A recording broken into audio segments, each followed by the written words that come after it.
Good afternoon, everybody. I hope, thank you for showing up. Looks like lunch is still going on, which is terrific. We're excited to be here this afternoon. I'm most excited about the panelists. We have expert and experienced folks from all parts of the industry, and we're going to have a good discussion about value-based care, risk, partnering, and succeeding in the current environment. I think we'll start with just a discussion of what value-based care is. You know, we always say if you ask 100 people, you get 200 answers as to what it is. But let me just start and then maybe ask Mike Dandorph to chime in next. But we think of value-based care as the delivery of value to patients and consumers, and specifically, you know, in a measurable way. So appropriate utilization, quality, experience, access, and at a low cost to them and their insurers. So that's what we think of as value-based care. And I guess it's the injection of cost into that that's a little different than the IOM definition of quality.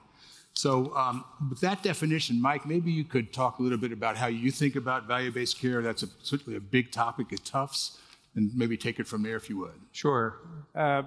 Thanks, Stuart. You know, when I start to think about value-based care, it becomes an opportunity for us to start to think about the transformation that needs to happen in the industry.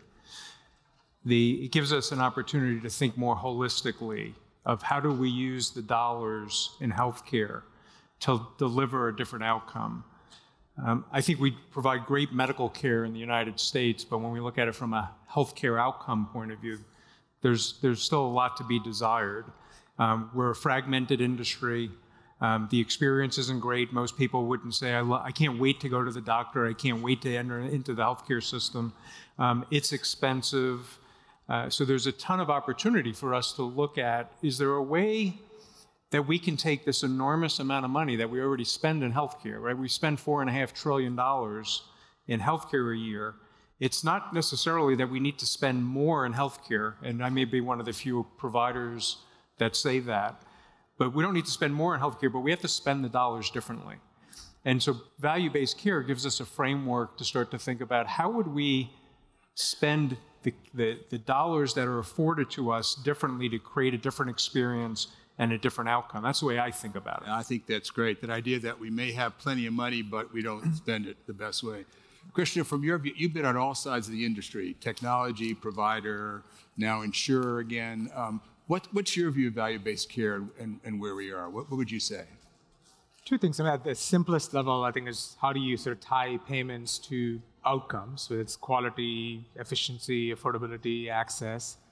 The framework that's most useful to me is a framework by this Healthcare Payment Learning and Action Network, HCP LAN, which does a definition of what value-based care is, and then obviously measures annually how we're sort of doing as a nation in value-based care.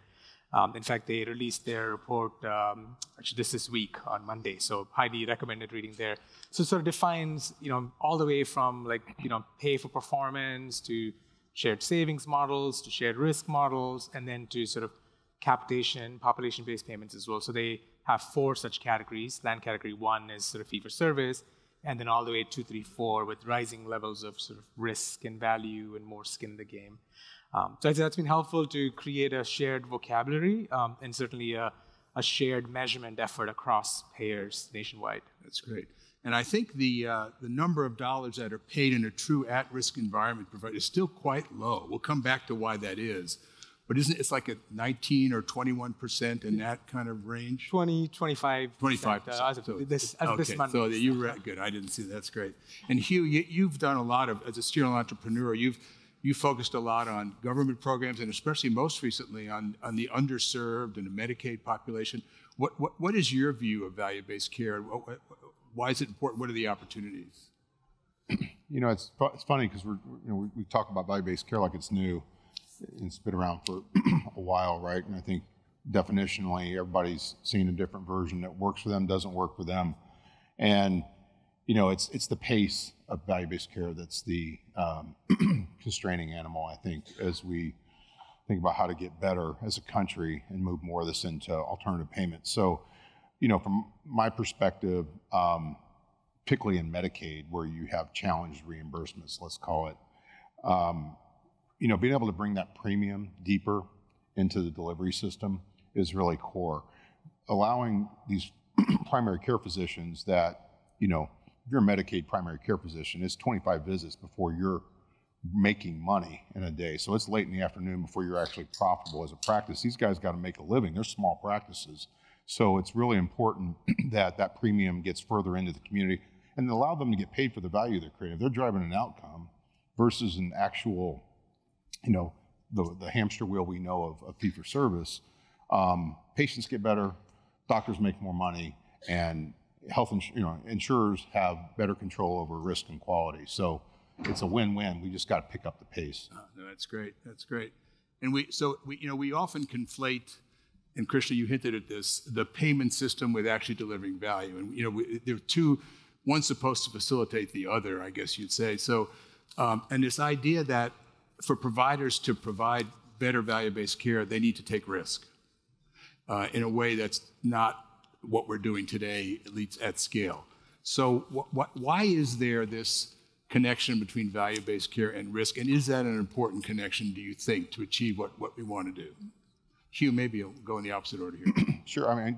Simply, providers got to have skin in the game at the end of the day, right? If I'm getting a fee-for-service payment, it's great standardization and ability to kind of create a payment structure. But at the end of the day, these physicians need to have an ability to know that the decisions I make relative to the care is going to drive an efficiency or an outcome, right? That's a different mindset than signing up for another diagnostic. And so I think it's really valuable on that front for providers to be accountable to the population that they're serving. And then it also obviously helps the health plans on compensation. They can know that if I can target who my best physicians are, my best providers, and being able to drive higher quality and better outcomes and lower costs.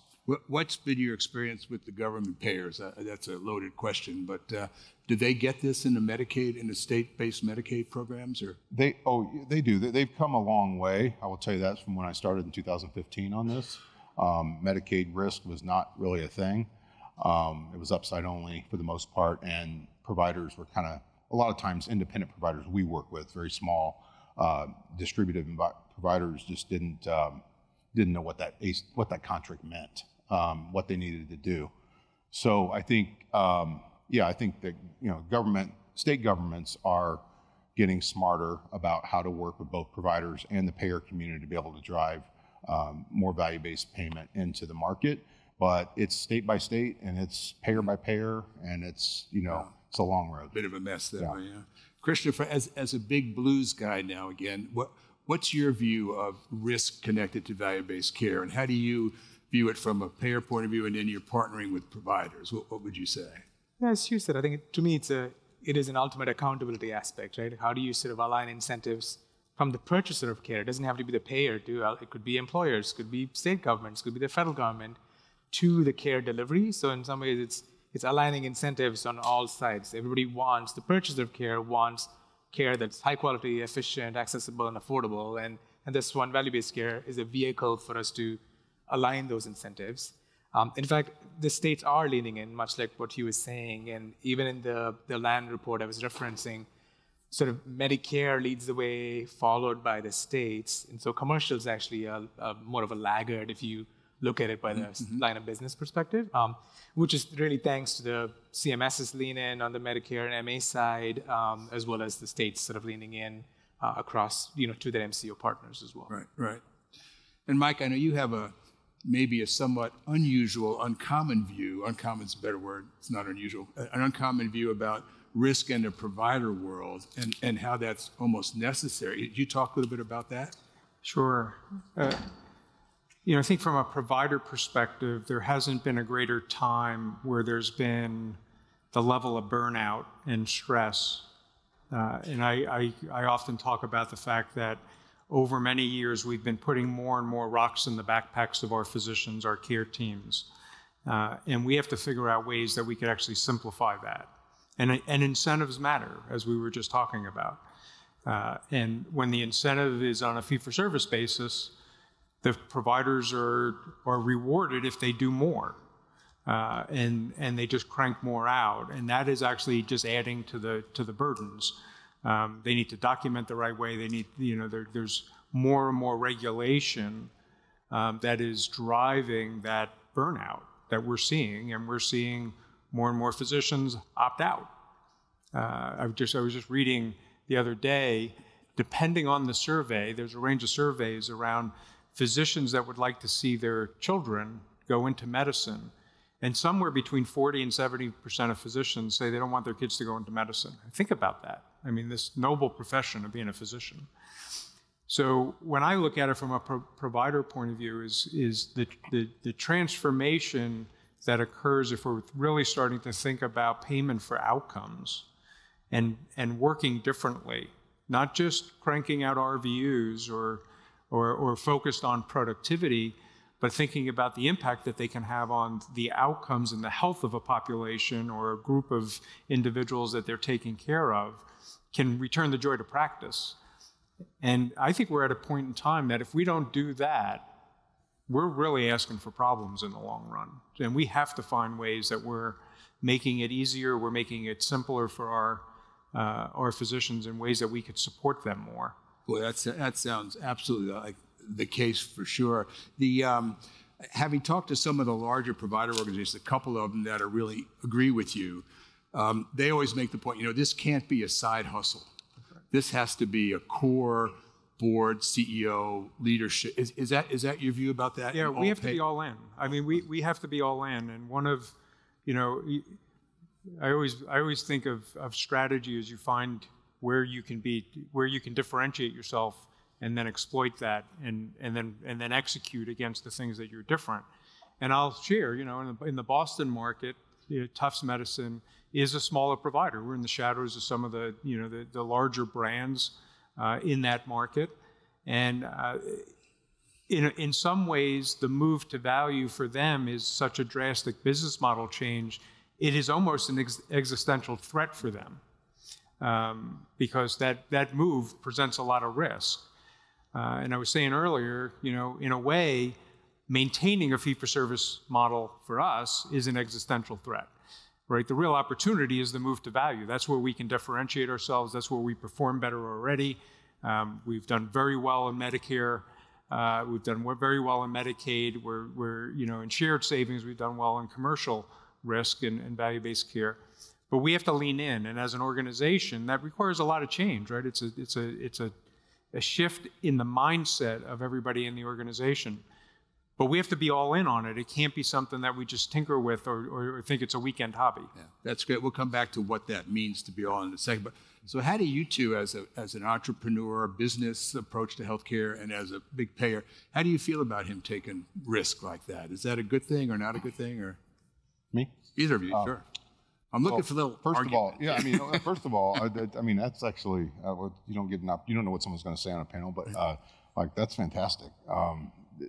Health systems in general, not what you're doing, which is fantastic, can create challenges at times for not just the obvious on cost and utilization, but there's an argument that says that some primary care networks that are not owned by health systems are set up to ensure that there's flow still coming to bed days, and that independent physicians are sometimes inextricably bound by very constricted participation agreements and their ACOs, right? So we come in and say, hey, we've got a better mousetrap, and they go, oh, I'm tied up for a few years here with, have you made money in my ACO? No. Have you got any reports on how you're doing? No.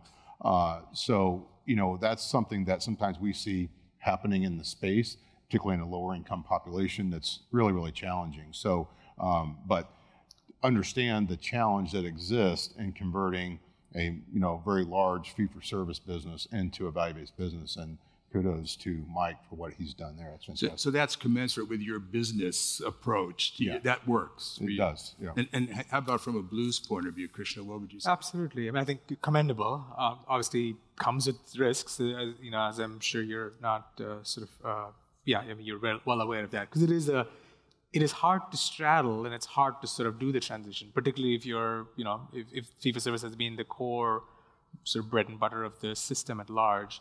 but very aligned. I think from a payer side, we want more health systems like Mike's that are doing this and doing the journey, and willing to sort of, I guess, take on the hard challenges. That there is the culture piece, there's a mindset piece, there's a care delivery re-engineering piece. There is a lot of hard work ahead to sort of do that. Analytics, pop health, there's a lot it takes for a system to do. So kudos to you all for being on the journey and taking those challenges ahead. Please, yeah. Can I respond to something you said as well? And we talk about this internally. I think historically, health systems that employ primary care physicians think of them as a source of referrals, because hospitals have to fill their beds, right? Because they're big, expensive, fixed cost assets. And if I've been sort of using this phrase, but we have to stop thinking of ourselves as a hospital system and start thinking of ourselves as a health system, and actually taking our physicians out from under this mindset that they're employed by a hospital, and that the incentives are how do they make sure that the referrals go into the hospital. And if you look around the country, the physicians that are actually not in the hospital or employed by a hospital are more effective in terms of managing bed days. Repeatedly, and it's been shown in lots of ways. Exactly, in a lot of ways. And health systems that employ primary care physicians, you may know this or may not, the average loss for a primary care physician for a health system is about $150,000 around the country. I've heard numbers as high as $300,000. And health systems justify it because there's downstream referrals.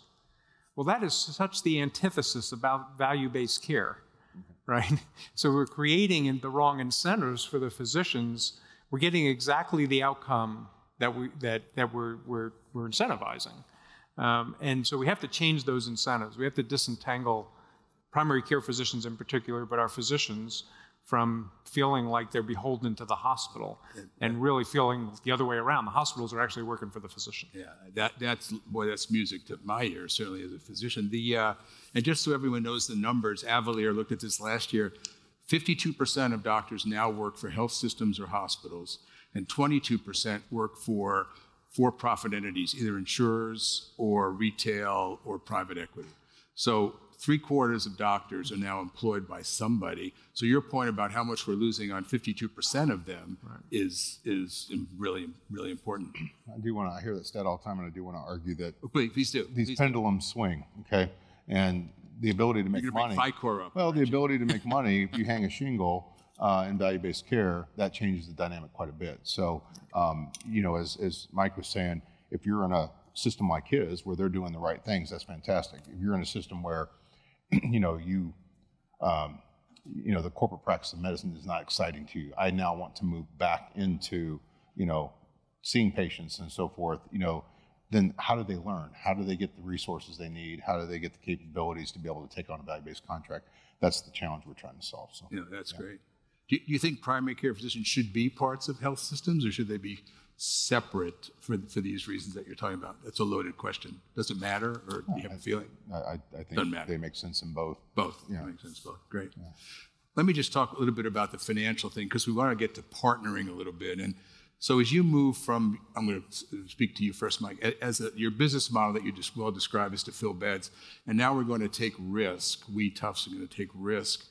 What does that mean about your financial balance sheet and what you need to do to get the board's head around that, and devices and partnerships you might need to manage that, and especially with our other panelists who will comment, I'm sure. But how do you think about that? Well, it is a lot of education for our board, and it's also education for our physicians and our administrative teams, right? Because they have to behave differently. We have to think about how we generate an income differently, and start to think about the hospitals as a cost center instead of the hospitals as a revenue generator, and taking advantage of some of the inefficiencies of a fee-for-service model in that context. So there is a big mindset shift. But as I said, I do believe, in my experience, if you create the right incentives, you actually get the behaviors to follow the incentives. So you really need to think through what are the behavior changes that we want. As it relates to risk, and when we start to think about partnerships, it means that we have to actually, instead of feuding with the insurance companies, you don't need to look very far. You can open up the newspaper any day or a throwaway journal every day and find a payer and a provider going at odds with one another in their negotiations, right? They're like it's like warring. And I think we have to get away from this idea that what we're trying to do is shift risk to one or the other. It's almost like a hot potato, right? It's either the payer that takes the risk or it's the provider that takes the risk. And we really need to start to think of that as a shared destiny. How do we work together to best manage the risk of a given population? And how do we develop a level of trust and transparency around what does that mean? And I think there's incentives aligned there if we can get there. If the payer doesn't just think about, I got to make money off of managing the provider network differently, but if I partner with the provider network differently, the provider will be sustainable, behave in a way that's beneficial to the payer as well, even if it's the government, that there's an alignment of interests. And we have to find where are those alignment of interests in order to move forward. And then the last thing I would say, and I think this is true with other entrepreneurial companies, is thinking about where don't we have competencies? How do we partner with organizations that can actually accelerate our ability to get into value-based care more reliably and quicker, instead of just thinking we have to build it all ourselves? And other industries do this very, very well, and healthcare doesn't. I mean, we kind of want to, I always say we suffer from the NIH, the not invented here. If we don't do it, there must be something wrong with it. And we have to start to think about innovation in a way that we can borrow and develop ideas collaboratively across the ecosystem of healthcare, and we don't have to have all the answers. That's great. Krishna, how about you? How would you respond to a provider who has that point of view in your markets now as a Blues plan? And fundamentally, as a network sort of health plan, we are partnering with our providers, period, to even make the health plan, right? The product we sell is a product of thousands of partnerships across the board with health systems, providers. And so that partnership is the foundation of it. But from a value-based care perspective, how do we sort of I find providers are in different stages in the journey, and how do we sort of meet our providers where they are, I think has been key. So having a sort of portfolio of sort of models that accommodate providers in various stages of sort of risk-taking ability or desire. And then how do you put the right guardrails, right? It's definitely, I agree with Mike, it's not about just shifting risk. And I don't think I've negotiated a single contract where it's all just you take it, we're done, right? Because the provider doesn't exist. I don't exist the health plan either. I mean, my network doesn't exist. And so I have a vested interest to keep the provider whole and doing good. And so there's usually guardrails built in, whether it's stop loss provisions or member caps or savings caps or loss caps built in. And so you want those guardrails to be available as well as you partner with providers. The third piece, I'd say, is just the enablement pieces as well. Not every health system or provider is capable of investing the technology and the pop health aspects that is needed. And so many times, payers have had to sort of step in and do that and provide the analytics, the data, the insight generation engines for that in partnership with many technology players as well. So that's another way payers can help in this journey as well. That's a great segue to you, because that's what you do. Talk about that a little bit. It's a great lead in, because we sit in the middle. If you think about an MSO function, it kind of sits between the payer and the providers. And we bring to the table the capability sets that work for, most importantly, our payers, so that we can be able to have actuarially sound contracts, so there's not big winners and losers in any given market from payer or provider. We build out technology and abilities to push that payer rulebook to the providers, so they're working on the right quality measures, the right cost targets, the right interventions. And then we are able to then work with the providers to train their practices on practice transformation, to do workflow changes that are required to move to an outcomes-based system, so that, and then pay the financial incentives, so we're not waiting on the 12-month, 18-month true-up that has to come from claims. So we prepay the physicians quarterly so that they are rationalized to do the right work and to make those changes and to deploy the technology. And I think aligning those incentives, that's where an MSO has a really key function of, and I forgot lastly, data integration. I mean, we're multi-payer, so, the book of business that Blue Shield may have is only one book of business for that position, times multiple lines of business, Medicare, Medicaid, commercial, et cetera, right? So think about that's 15 different portals, 15 different spreadsheets, maybe automated, maybe not automated, different quality targets. It is untenable for any primary care physician to have any chance whatsoever to participate and actually be, as Mike said, predictable in the ability to do well in value-based care. What we don't want is happenstance, and that's a lot of the industry is right now. Point solutions that come out that are really cool, one piece that require administrative burden by the plan to actually deploy. Again, MSO can aggregate those capabilities, put them into a delivery system, and solve both payer and provider needs. Yeah, I think that's a great point. I'll go on record as saying I think the industry of point solutions, although clearly in advance, is what's in the way, because point solutions disaggregate things that need to be aggregated. And unless they sort of figure out how to integrate into what you're talking about and what you worry about, I don't think that's going to work. Unit economics are hard to come by. There you go. Yeah, well said. So none of you think it's a zero-sum game with the $4.8 trillion that we spend in healthcare now. You think there's enough, we can align partnerships in a way that will, that can work? No, we need 10 trillion. You need 10 trillion, yeah. Okay. Let me just call Joe. No, I'm not really, I'm serious. I mean, do you think that we can work with what we've got now in a win-win-win? I'll start just because I got a specific angle with Medicaid. People talk a lot about behavior change, and there's so many things that need to improve on the value-based front in Medicaid, but they're all making really good progress. The payers are doing outstanding work. Providers are learning fast. There's good things happening, but I will say that Medicaid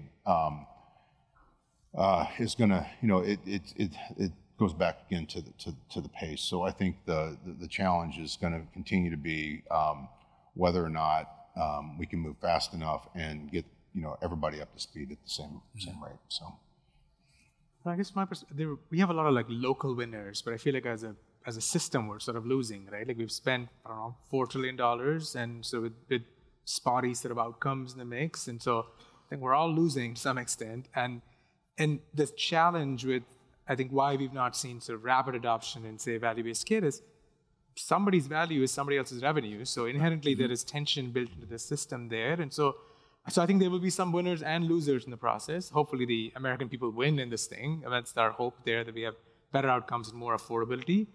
But I do think there has to be, if you want to have healthcare not be 20% of our GDP, that thing has to come down. So I think there will be some losers in the process. I hope there are more winners than losers, I guess. Right. Good. Mike, what do you think about that? Well, I'll ask, show of hands, how many people want to pay more taxes? One in the back. Where do you live? How many people that own their own business want to actually spend more on healthcare instead of rewarding your employees? So there's the answer, right? We have to figure this out. This isn't about plowing more money into it. And I've learned a lot from you around the Medicaid population, and every dollar spent on Medicaid in a fee-for-service world that we spend money taking care of a Medicaid patient, they come into our ED, they come into our hospitals, they come into our clinics, specialty clinics in particular, we lose money. It pays 20, 30% on the dollar in terms of what it actually costs us to provide that care. So the alignment of incentives of figuring out ways that we could be more efficient and avoid those expensive settings of care. There's never been a more aligned incentive in Medicaid. And there are organizations like Hughes that have really helped physicians figure that out and start to change the model. So even in Medicaid, where there's not a lot of money, we could figure out a way to spend more efficiently. Now expand that to Medicare and to commercial, there's money there. Yeah, clearly. But we're not spending it well. Right. But there is this idea, Krishna says that every solution I've seen is that saves money is taking money from somewhere, right? From some whether it's pharma, specialty drugs, or whatever, that's a big focus now. And so we got to figure that out. I mean, who gets to be at the table? I do want to switch a little bit and talk about the doctor and the patient, having done that for 30 years, a long time ago. It's really hard for physicians in their office to care about what the payer is for that patient. I mean, there cannot be from the doctor point of view, you all know this, multiple solutions based on the payer. Or we just do value-based care for Medicaid or Medicare or whatever. The solution really has to be all payer, all population, all of that. How do we get there? I mean, first of all, do you agree with that? Does that make sense to you? And then how do we get there? I could start. I mean, I think having spent time at the provider side and now at the payer side, I think particularly when it comes to primary care, like we have to take a multi-payer approach to it, whether it's quality measures, payment models, structures.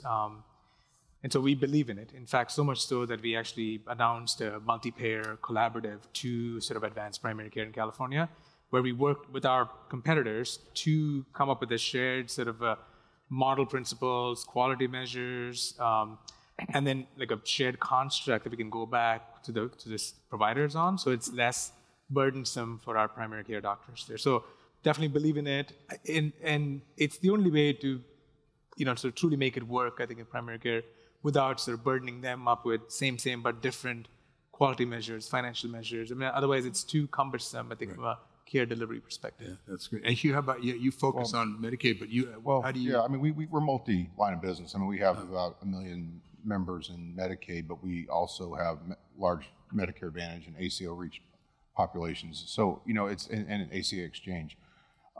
It's a little bit more for us about the panels that we work with. So our panels, and I'll take this from a health equity lens, our panels are more low income, and even if it's seniors, more subsidized or dual eligible seniors. So we look at the mix of our panels, and then that allows us to kind of be a little more, we're able to put to the practices support for the different lines of business that they have. So I think, to say universally, there are certainly care models out there, and there are organizations that focus on, retirement village type work, right? Yes. Most of my panel is all day going to be, chronic illness and seniors and drugs.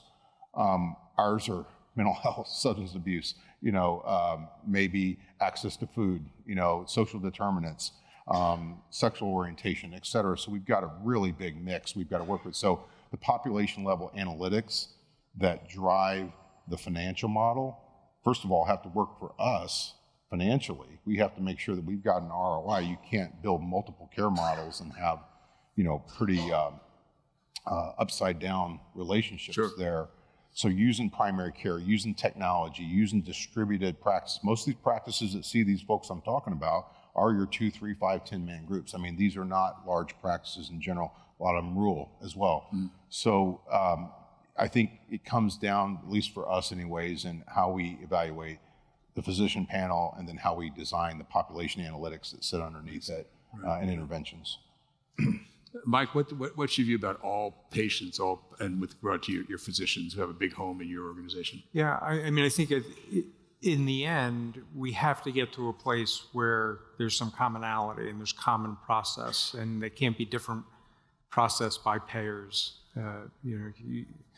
This idea that we're going to customize care processes based on the way we get paid differently payer by payer it's just unsustainable. So we have to figure that out. I guess we're going to have to go through a period of time where we're experimenting with different things to find that solution. And something you said, Stuart, it is the whole ecosystem, and Krishna said this as well, that there's going to be winners and losers, but we have to come together as the ecosystem. We can't just kind of push the sand around on the deck. And pharma's got to be involved, PBMs have to be involved. We're going to have to find where are those inefficiencies. And I'm biased from a provider point of view, certainly since COVID. Right. But even before that, many physicians, many institutions, there's always been organizations that have done well on the provider side. But right now, I look at it across the healthcare ecosystem. There's a lot of money coming into the ecosystem because it's their ability to be disruptive, right? P, VC, et cetera, et cetera. The insurers have done pretty well. Pharma's done very well. The Give us a PBMs second have done to see where you're going. pretty Okay. well. The medical device companies have done pretty well. Consultants, lawyers, all done pretty well. Most providers are really, really struggling. Yeah, that's something wrong with that, right, for sure. And that doesn't mean that we have to put more into the providers. Again, I think it's about, we got to think differently about how we use those funds. But if it's one part of the ecosystem trying to take advantage of other parts of the ecosystem, we're just going to continue to struggle. I think that's great. I've got about 100 more questions, but we've only got about 5 more minutes or less. What is your view of effective partnering? What do you think are the secrets to partnering in that win-win way from your own perspectives, given this value-based care world? Well, I would say just, you could argue, you see one provider practicing one provider, you see one health plan, see one health plan. So, I think it's really defining the roles and having real clear role clarity, at least in our world of an MSO, of we do this, we do this. We provide this data, we catch that data. We provide this data back. It sounds simple, but just defining those roles and getting super clear on performance objectives, expectations, payments, reconciliations on payments, all those components are, absolute, I think, in building a partnership of trust anyways. And when you can build that trusting partnership with payer, provider, MSO, I think that will accelerate value-based care. There's no doubt about it. We get all the, I call them free-range chickens. We get all the people out there that are, independent practices that are not part of big systems, but it helps bring and usher in a practice of common data formats, standardization, things Mike was talking about, I think that are critical to success. That's great. So trust. Krishna, what's your view of that? Partnering secrets? Secrets. One that sort of the mindset, culture, the willingness to actually partner, right? Because sometimes, at least the payers, providers, sometimes see each other at different ends of the table. There's that push-pull there. So I think willingness to come together, I think, is critical because trust is sort of underlying all that. 2, from a payer perspective, just figuring out where the provider is in the journey and having sort of a portfolio of models or abilities. And it's hard to do as well, right? The payer systems have to be aligned. We need to be able to support multiple kinds of value-based care models, but you need to, because our providers come in different shapes, sizes, and ability to sort of take on risk. 3, some enablement sort of investments, whether it's an MSO, whether it's the analytics, whether it's raw data being sent out on both sides are critical for me. And then, of course, making sure that we have a shared understanding of where the outcomes are, what does value mean. We have a sort of a measurement framework that makes sense. That's great.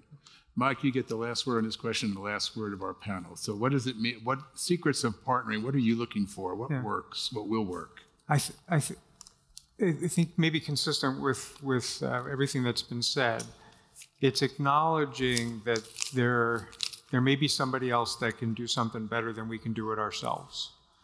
And if we can find that intersection in terms of value for both sides, it becomes more sustainable. But I do think that those partnerships, when we think about partnerships, we have to think about sustainability. So we can't think about partnerships if we're going to do this for a year, we're going to do this for 3 years. Like if you were really thinking about how would you structure a partnership if you were locking in for 25 years and really working through what would that really feel like? Like taking that kind of risk, having that kind of trust that we were going to align what we're trying to accomplish together. And if you really could say, I can't see working with that organization, that partner, in that context, it's probably the wrong thing. Yeah. So I do think we have to take the long view on this, right? There's a lot of I think, energy and value that is being created from startups and disruptors, so to speak. But a lot of our organizations have been around for many, many years. I mean, Tufts has been around for 250 years. What made us successful in the last 250 years is definitely not going to make us successful in the next 250 years. If we keep doing that, we'll be out of business. But thinking about partnerships with the long view in terms of the changes that need to happen in healthcare. Well, I really enjoyed your answers and discussion, and please join me in thanking our panelists.